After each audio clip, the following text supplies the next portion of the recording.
Did you know a man survived being poisoned, shot twice, beaten, and still had to be drowned to finally die?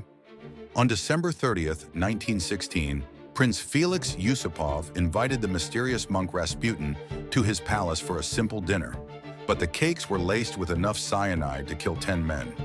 Rasputin ate them all and asked for more tea. Panicking, Yusupov shot him point-blank in the chest. The monk collapsed, seemingly dead. But when they returned to move the body, Rasputin's eyes snapped open.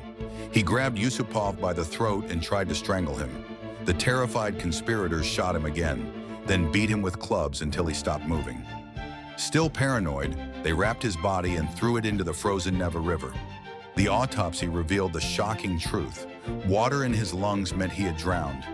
After poison, bullets, and brutal beatings, Rasputin was still alive when he hit that icy water. It took a river to finally kill the mad monk.